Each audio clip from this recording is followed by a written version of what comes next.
Alfred the Great, the King of Wessex from 871 to 899, and one of the most celebrated English monarchs. His reign marked a series of vigorous military campaigns against the Viking invaders who had overrun much of England. He's particularly noted for his defense of the Anglo-Saxon kingdoms of southern England against these invaders, becoming the only English king ever to be awarded the epithet the Great. But that wasn't all. He also initiated wide-ranging reforms that included the revival of learning and education that laid the groundwork for the renaissance of literature and arts in his kingdom. And if that wasn't enough, his legal reforms solidified the administration of justice, and he's also credited with the foundation of the English Navy. If you want to learn about Alfred the Great, then you're in the right place today. Hello and welcome to the channel. If you're new here, it's good to meet you. If you're coming back, it's great to have you back here again.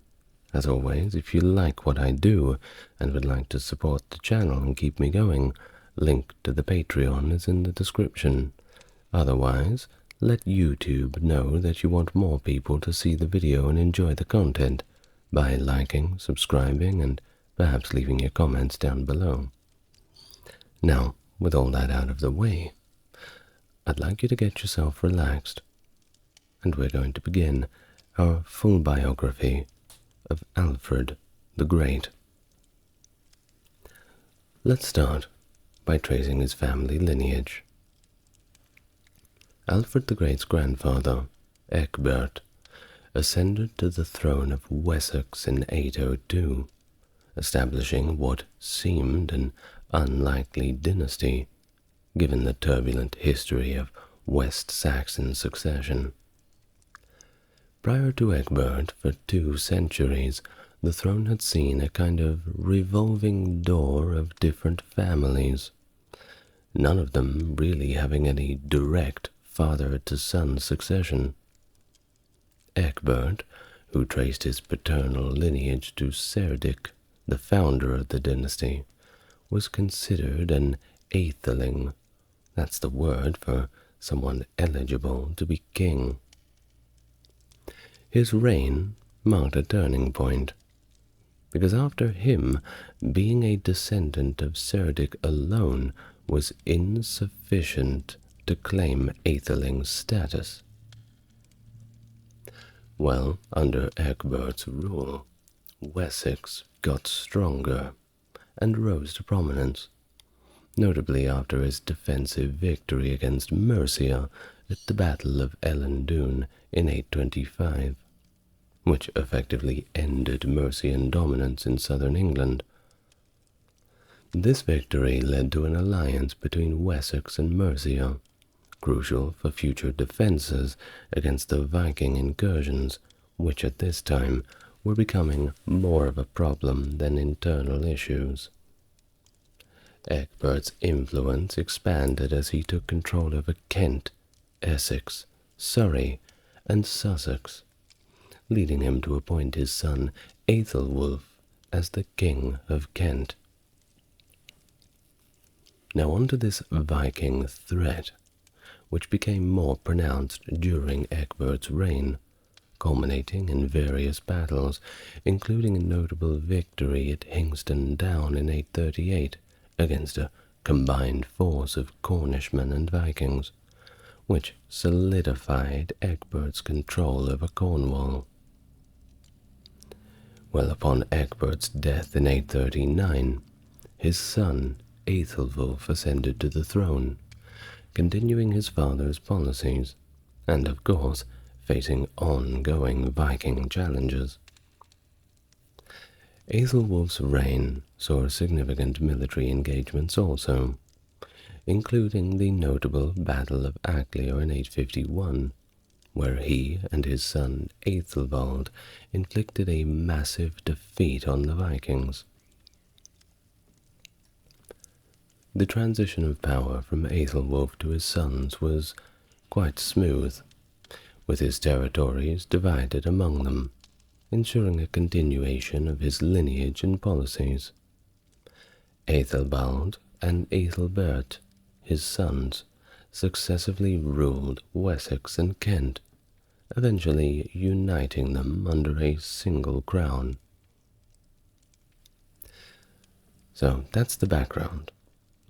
Let's get on to Alfred the Great, whose early life was marked by a significant event that underscored his interest in learning and intellectual pursuits.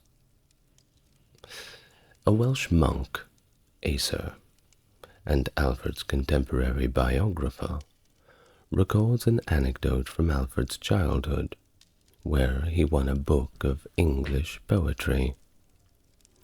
This prize was offered by his mother to whichever of her sons could memorize it first. Alfred, who was not yet literate and had his mother read to him until her death when he was around 6 years old, eventually learned to read at the age of 12, demonstrating early signs of scholarly inclinations. And indeed, at the time, it was a big deal in and of itself to learn how to read. Well, in 853, Alfred's royal status was further highlighted when they sent him to Rome. According to the Anglo-Saxon Chronicle, Pope Leo IV confirmed him and anointed him as king. However, this episode has been subject to various interpretations. Historians in Victorian times mistakenly took this anointing as a form of anticipatory coronation, speculating that it was preparation for his future ascension to the throne. Such an interpretation is considered kind of unlikely today, since Alfred had 3 living elder brothers at the time, marking his immediate succession somewhat improbable. It is more plausible that the title conferred by Pope Leo IV referred to a designation as consul, a title of honor rather than a papal preparation for kingship. During his time in Rome, Alfred may have also spent time at the court of Charles the Bold, that was the King of the Franks at the time, which of course would have provided him with exposure to wider European politics and the culture of the mainland. After his return from Rome, Alfred witnessed the turbulent political shifts in Wessex. His father, Aethelwulf, was deposed by Alfred's elder brother Aethelbald in 856. The resolution of this conflict involved a power-sharing agreement, where Aethelbald retained control of the western shires of Wessex, and Aethelwulf the eastern part. Now, upon Aethelwulf's death in 858, the kingship of Wessex passed successively to Alfred's brothers, Aethelbald, Aethelbert, and Aethelred. Each of these successions moved Alfred closer to the throne. Now, Alfred the Great's early public life was largely unrecorded during the reigns of his elder brothers. But it was not until the significant threat posed by more Viking invasions that Alfred's role became somewhat more pronounced. In 865, when Alfred was around 16 years old, the Great Heathen Army, a formidable group of Danes, landed in East Anglia, with ambitions to conquer the various kingdoms of Anglo-Saxon England.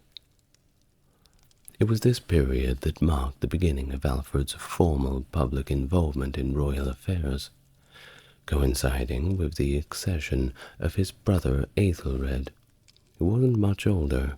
He was only 18.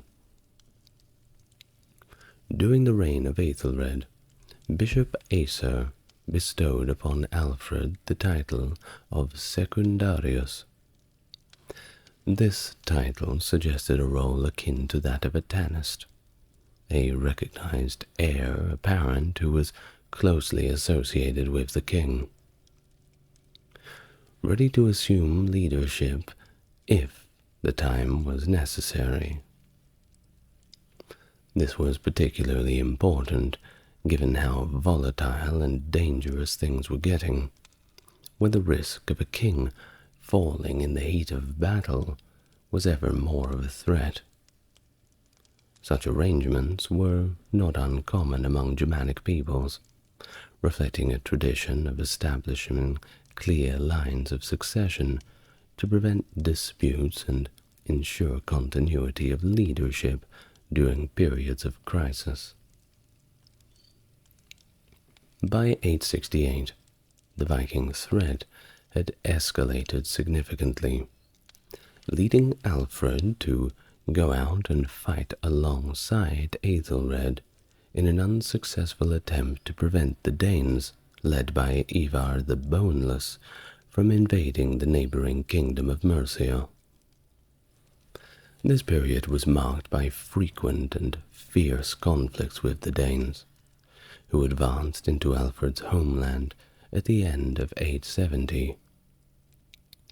The year 871 was particularly tumultuous, featuring a series of battles with varying outcomes, and highlighting the desperate struggle of the Anglo-Saxons against the Viking invaders. One notable engagement was the Battle of Englefield in Berkshire on the 31st of December 870, where Anglo-Saxons achieved quite a victory. However, the success was quickly overshadowed by a devastating defeat at the siege and the subsequent Battle of Reading by Ivar's brother Halfdan Ragnarsson on the 5th of January 871.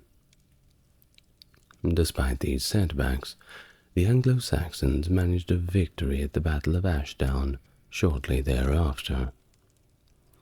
Unfortunately, subsequent defeats at Basing on the 22nd of January and Merton on the 22nd of March further demoralized Aethelred's forces. Aethelred's death in April of 871 brought Alfred to the forefront, as he succeeded his brothers as king during a time of great national crisis. In the April of 871, upon the death of his brother King Aethelred, Alfred officially ascended to the throne of Wessex, amidst the existential threat posed by the Danes. Despite Aethelred leaving behind two young sons, Aethelhelm and Aethelwold, the succession of Alfred was uncontested, likely due to the dire circumstances and Alfred's adult status, which was critical for leadership during ongoing warfare. The smooth transition was supported by a previous agreement made with Swinburg, where Aethelred and Alfred had resolved that the survivor between them would inherit their father King Aethelwald's personal properties, leaving their respective children with only the lands settled upon them. Alfred's initial days of king were marred by immediate military changes. While engaged in the funeral rites for Aethelred, the Danes seized the opportunity to strike, defeating the Saxons first in Alfred's absence at the Battle of Wilton in the May of 871. The loss of Wilton dashed any hopes of quickly expelling the invaders from Wessex, compelling Alfred to negotiate a peace, the terms of which were not detailed in the historical record, but we do know that they included an agreement by the Vikings to leave the realm. Following the peace agreement, the Viking forces withdrew to London for winter, marking a temporary halt to their advance.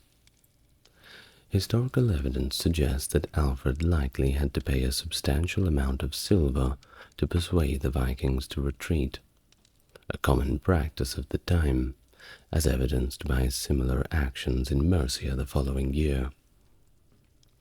The respite, however, was brief, as in 876 the Danes, led by Guthrum, Oscetal, and Anwend, bypassed the Saxon defences to seize Wareham in Dorset. Alfred's attempts to reclaim Wareham through a blockade ended in a negotiated peace involving the exchange of hostages and oaths on a sacred ring. However, the Danes soon violated this peace, killing the hostages and retreating back to Exeter. Alfred's strategic persistence was evident in his blockade of the Danish ships at Exeter, which, coupled with a fortuitous storm, led to the Danish capitulation. They withdrew to Mercia, but resumed their aggression in January of 878 with a surprise attack on Chippenham, where Alfred was residing for Christmas. This attack forced Alfred into a dire situation, fleeing to the marshes of Somerset, where he established a base at Athelney. It was from there that Alfred orchestrated a guerrilla war against the Danes, culminating in a significant victory at the Battle of Edington in 878. Following the victory, he besieged the Danish stronghold at Chippenham, leading to their surrender and Guthrum's conversion to Christianity, a notable event where Guthrum and his chiefs were baptized, with Alfred as a sponsor. The aftermath of these events led to the formalization of boundaries between Alfred's Wessex and Guthrum's East Anglia with the Treaty of Wedmore, and later the Treaty of Alfred and Guthrum, which delineated the Danelaw boundary and reaffirmed Alfred's control over London. These treaties marked a turning point in Alfred's reign, establishing a relatively stable boundary and allowing for a focus on internal consolidation and cultural advancements in his kingdom. This period of relative peace was crucial for Alfred's establishment of legal and educational reforms that would underpin the resurgence of Wessex and the eventual unification of England under his descendants. Following the Treaty of Alfred and Guthrum around 880, which substantially mitigated the threat from Guthrum by settling his forces in East Anglia, King Alfred of Wessex experienced a period of relative peace. However, it did not signal the end of Viking incursions in England. The army that had wintered in Fulham during 878–79 left for the continent and continued their operations there until around 892. Despite the treaty, the 880s were marked by persistent local raids along the coast of Wessex. In one notable incident in 882, Alfred engaged in a naval battle against 4 Danish ships, managing to destroy 2 and capture the remaining 2. This engagement was part of a broader pattern of smaller skirmishes that Alfred contended with, similar to those that had occurred for decades. Now, the relationship between Alfred and the papacy during this time also strengthened. In 883, Pope Marinus gained a tax exemption to the Saxon quarter in Rome, likely in response to Alfred's commitment to send annual alms to Rome, a practice that may have laid the foundation for the medieval tax known as Peter's Pence. Additionally, Alfred received sacred relics from the Pope, including what was believed to be a piece of the true cross. Well, despite all of these moments of peace and all of the little gifts, Alfred was forced to address a significant Danish raid and more incursions. In 885, a considerable Viking force raided Kent, seizing the city of Rochester and constructing a temporary fortification. Alfred's response was swift. He mobilized an Anglo-Saxon force that drove the Danes back to their ships. They eventually fled to another part of Britain, and by the following summer, they had completely left the country. The ongoing threat posed by the Danes prompted Alfred to take proactive measures. Shortly after the raid on Rochester, he dispatched his fleet to East Anglia, ostensibly for plunder, according to his biographer Asser, though this rationale is debatable. The expedition encountered a Danish fleet of around 13 or perhaps up to 16 ships, which led to a naval battle in which Alfred's forces triumphed and captured a considerable amount of spoil. However, as Alfred's fleet attempted to depart, they were ambushed at the mouth of the river Stour by a Danish force, resulting in a defeat for the weakened Anglo-Saxon fleet. In 886, Alfred made significant strides in urban recovery and defense by reoccupying and beginning the restoration of London. He entrusted its care to his son-in-law, Aethelred, the earldom of Mercia. During this time, Alfred notably changed his title to King of the Anglo-Saxons, reflecting a broader sphere of influence beyond Wessex. The refurbishment efforts in London likely included a new street layout and strengthening of its defences, possibly extending the existing Roman fortifications and adding new ones along the south bank of the Thames River. By 888, 2 years later, Alfred's leadership had garnered the allegiance of the Saxon people across what was likely then a rather fragmented England. This period also saw the deaths of prominent figures like Aethelred, the Archbishop of Canterbury, and in 889, Guthrum, also known as Aethelstan after his baptism. Alfred's one-time adversary turned ally and the ruler of East Anglia.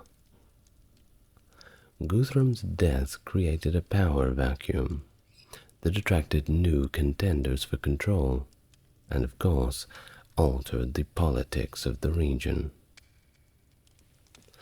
The peaceful interlude was broken in the 890s, when Viking forces, finding their European holdings unsatisfactory, launched another major incursion into England. In 892, or perhaps early 893, a large contingent of Danes, including families, indicating plans for a settlement, split into two groups and fortified themselves in Kent, at Appledore and Milton, under leaders including the notorious Hastin. Despite ongoing negotiations, the Vikings from Appledore initiated a series of movements that led them into conflict with Alfred's forces directly. Initially repelled and forced to give hostages at Thorney, they soon regrouped with their comrades at Shoebury after additional defeats. Alfred, upon learning of a simultaneous siege on Exeter and another location in North Devon, swiftly mobilized to relieve Exeter and successfully lifted the siege. The Danes' subsequent maneuvers across England were strategically countered by Alfred and his ealdormen, culminating in their blockade and near starvation at Edington. The Danish forces ultimately retreated to Chester, where they endured a harsh winter with very few supplies, courtesy of Alfred's scorched earth tactics. By 894 or 95, the Vikings were compelled to withdraw to Essex due to food shortages. In a strategic shift, Alfred decided to block their escape routes on the Thames and Lee rivers, forcing them to abandon their positions and move to Quatbridge near Bridgenorth. By 897, exhausted and unable to sustain their campaigns, the remaining Danish forces either settled in Northumbria and East Anglia or returned back home to the continent, marking a significant downturn in the large-scale Viking threats to Alfred's realm. The Anglo-Saxon military system that King Alfred inherited was traditionally built on the levy of local militias known as the Fyrd, that's F-Y-R-D, where each freedman was required to serve and face severe penalties for non-compliance. This system, which had been effective in its time, proved to be insufficient against the tactics employed by Danish invaders, who utilized quick raids from fortified bases, leading to significant challenges for the Anglo-Saxons who struggled with mobilization and logistics. Under King Ian of Wessex's law code around 694, the penalties for neglecting military service were harsh, reflecting the importance of military readiness. Landholding nobles could face fines of up to 120 shillings and forfeiture of land, a significant deterrent aimed at maintaining a ready and responsive military force. However, the Viking raids of the 9th century exposed the vulnerabilities of this defense system. The Danes' strategy of utilizing fortified bases and quick raids and retreats gave them a tactical advantage over the Anglo-Saxons, who traditionally massed in shield walls for direct combat in the open area. The static nature of the Anglo-Saxon response often led them to being outmaneuvered and their resources drained during prolonged engagements. Recognizing these issues, Alfred initiated comprehensive military reforms following his victory at Edington in 878.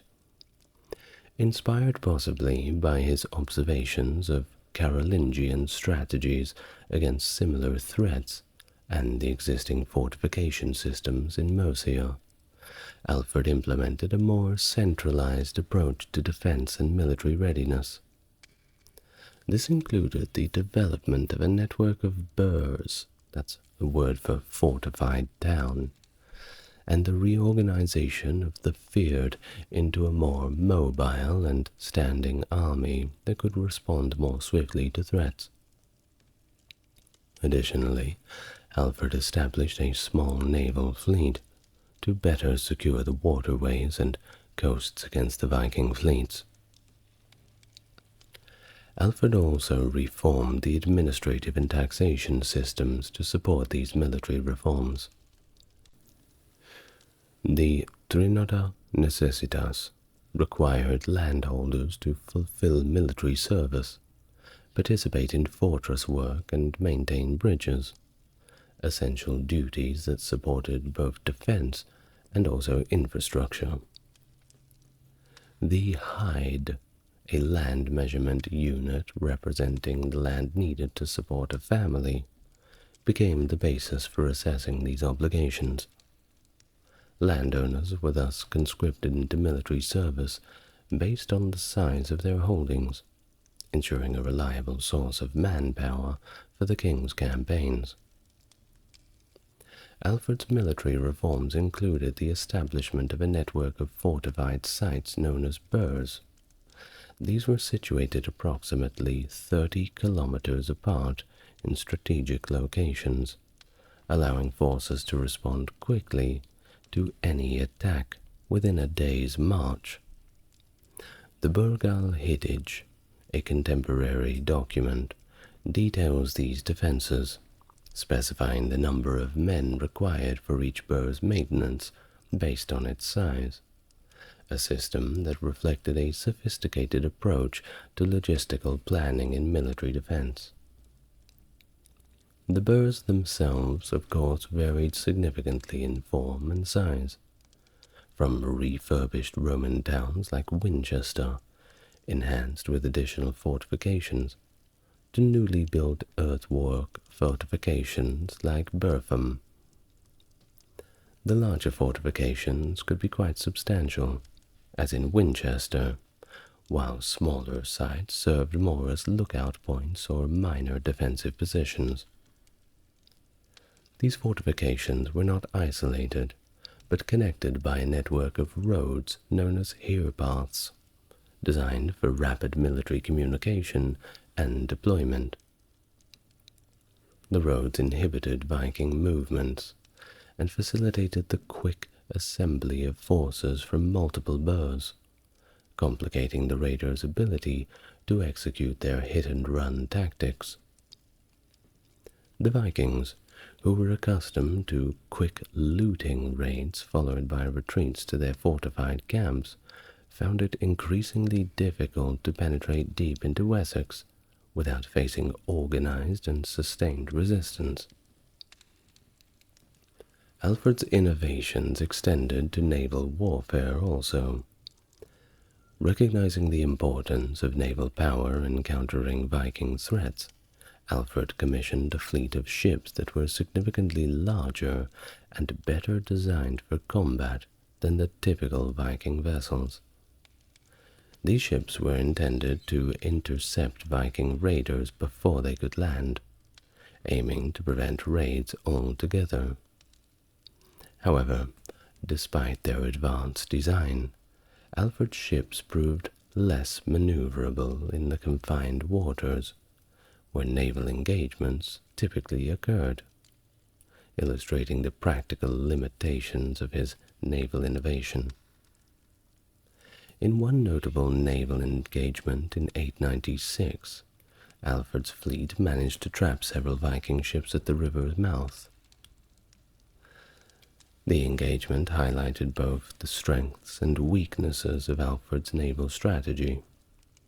His ships succeeded in blocking the Vikings' escape and captured or destroyed several enemy vessels, yet their size and design also proved to be a disadvantage, as some of Alfred's ships ran aground. The battle concluded with heavy losses on both sides, but the Vikings' inability to sustain their raiding campaign was a testament to the increasing effectiveness of Alfred's military strategy. Alfred's compilation of the Dombok, or Law Code, is a significant example of early medieval legal practices and the role of kingship in legislative activities. His laws were a blend of earlier Anglo-Saxon laws, biblical texts, and his own additions and reforms. The Law Code began with an introduction that included translations of biblical laws, such as the Ten Commandments, and excerpts from the Book of Exodus and the Apostolic Letter, which were meant to provide a divine justification for the secular laws that followed. Alfred's Code was notable not just for its content, but also for its structure and the rationale behind it. The code was organized into 120 chapters, mirroring the age of Moses at his death and symbolically linking Alfred's laws into the Mosaic Law, emphasizing a continuity from divine law to human secular legislation. This symbolic linkage was underscored by the integration of the apostolic letter, which reinterpreted Christ's teachings to affirm the law codes of the Old Testament, rather than to replace them, thereby grounding Alfred's legal reforms in a more broader Christian context. Well, what about the laws themselves? Well, they range from penalties for breaches of the peace to regulations on public behavior and the management of property. Among these, Alfred emphasized the importance of oath-keeping and the faithful execution of legal commitments as foundational to societal order and justice. The focus reflects Alfred's concern with maintaining social stability and justice through a reliable and respected legal system. However, the laws were not merely practical. They also served an ideological purpose. They were intended as a manifesto of Christian kingship, presenting Alfred not only as a secular ruler, but as a divinely guided legislator whose authority was modeled on biblical prophets and kings. This is evident from his introduction, which stresses the king's role in defining and enforcing just laws as a reflection of God's will. Despite their comprehensive nature, the laws sometimes conflicted with those of his predecessors, like the aforementioned King of Wessex, which suggests that the Dombock was also a statement of political authority aimed at consolidating legal practices and enhancing the king's role as the central figure in governance.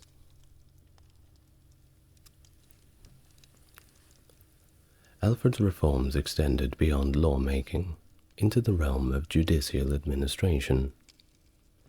He took an active interest in judicial proceedings and insisted on reviewing decisions made by his ealdormen and reeves, emphasizing the need for fairness and the careful application of laws.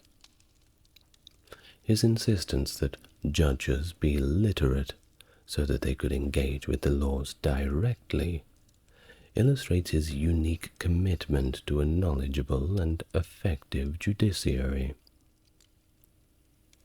His commitment to reviving learning and religious life in Wessex during his reign was a multifaceted endeavor, aimed at restoring the cultural and spiritual foundations of his kingdom in the wake of the devastating Viking invasions. This initiative was not only a response to the physical and economic damage inflicted by the raids, but also addressed a perceived moral and educational decline that Alfred believed had weakened the kingdom. Recruitment of scholars. Understanding the importance of knowledge and education in governance and society, Alfred looked beyond Wessex for intellectual support. He attracted scholars from Mercia, Wales, and even the continent, enhancing the intellectual environment of his court. And these scholars were pivotal in Alfred's court school and his broader educational reforms. Establishment of a court school. His establishment of a court school was a landmark in Anglo-Saxon education. It served not only his children, but also the children of the nobility and promising students of lesser birth. The curriculum was comprehensive, including both Latin and Old English, and focused on writing and the arts. This initiative reflected Alfred's recognition of the role of education in leadership and governance, and aimed to cultivate a learned advisory class. Focus on clerical education. Alfred's efforts extended to clerical education, emphasizing the need for a knowledgeable and effective clergy capable of guiding the spiritual life of the community. He distributed translations of key religious texts, such as Gregory the Great's Pastoral Care, to ensure that priests were well prepared for their pastoral duties. Now, this also involved using bishops as royal officials and even judges, which blurred the lines between the secular and spiritual authority, but also leveraged their roles to strengthen the kingdom's administrative and judicial systems. Manuscript production and learning. The revival of learning in general under Alfred also meant the revival of manuscript production, which had suffered greatly due to Viking attacks, especially at Lindisfarne. Churches and monastic schools were the centers of learning and manuscript production, and their destruction had a severe impact on education. Alfred's support for these institutions was crucial in restoring their educational function. Do remember that this was long before the printing press. If you wanted a book, it had to be wrote by hand. But they took a great deal of pride in doing this. And, well, they're fun to look through. Challenges and legacy. Despite all of these efforts, Alfred faced significant challenges. The scale of destruction brought by the Viking invasions meant that the rebuilding was going to be slow and arduous. The educational decline had been severe, and many church lands had been lost or were under threat. Alfred's pragmatic approach sometimes involved reallocating church lands to defend against further Viking attacks, which shows the difficult choices he faced in balancing his spiritual obligations with the practicalities of defense. Well, all in all, Alfred's revival of learning was not merely about restoring old institutions, but adapting and strengthening them against future threats. His strategic establishment of educational and religious centers, along with his fostering of a learned class, contributed to the cultural administrative resurgence that would characterize later Anglo-Saxon England. This period laid the groundwork for the intellectual flourishing of the 10th century and beyond, making Alfred not just a warrior king, but also a patron of education, whose legacy shaped English identity and governance long after his reign. The reforms reflect a visionary approach, blending pragmatic governance with a profound respect for learning and education, aimed at revitalizing a society that was so weakened by warfare and cultural decline. His push to establish schools and promote literacy among the English nobility and free men, especially for its time, was nothing short of revolutionary.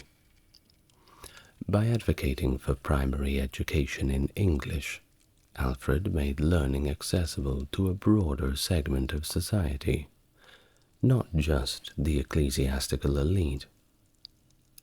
This policy not only democratized knowledge, but also fortified a cultural identity that united his people against external threats.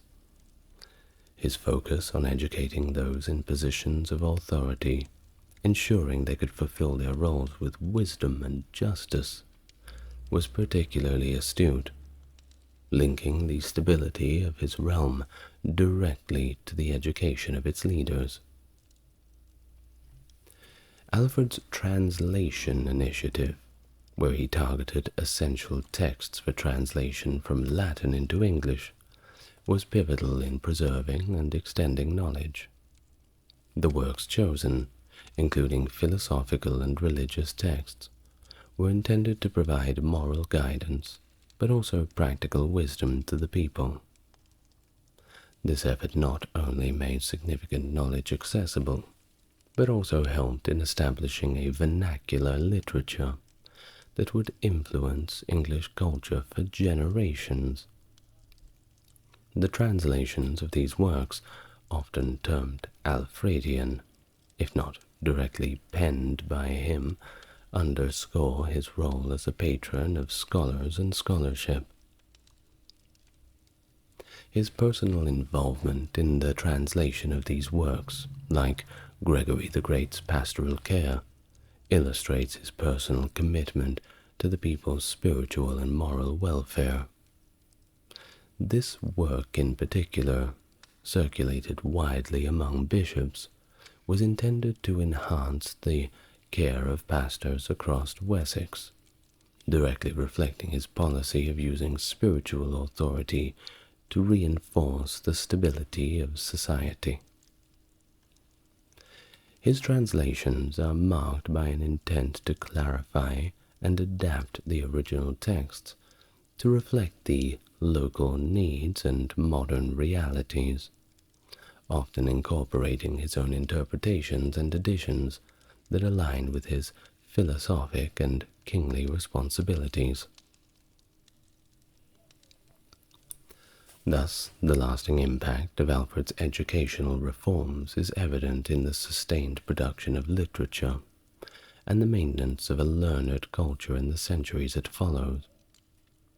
Manuscripts from this time became foundational texts in English religious and philosophical thought. Moreover, Alfred's establishment of a court school laid the groundwork for educational institutions that would eventually emerge in medieval England, fostering a tradition of educated governance. His death on October the 26th, 899, at the age of 50 or perhaps 51, marked the end of a reign that significantly shaped England.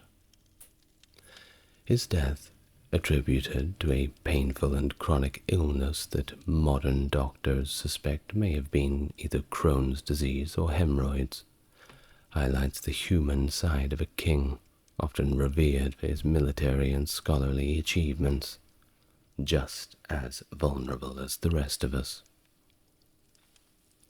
After his death, Alfred was initially laid to rest at the Old Minster in Winchester alongside his wife, Ailswith, and later his son, Edward the Elder.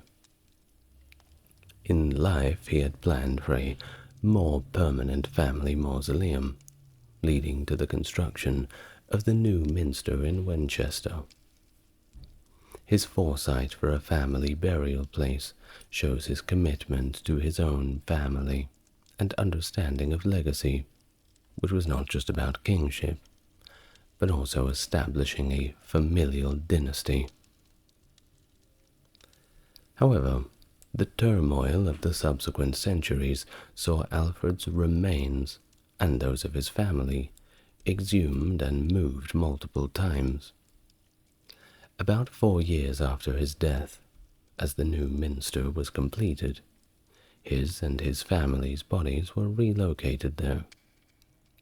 This rest was unfortunately disrupted by the Norman conquest of 1066, which led to widespread demolition of Anglo-Saxon structures, including the new minster. The monks, foreseeing the destruction, preemptively moved the royal remains to Hyde Abbey, a new site they established to the north of the city.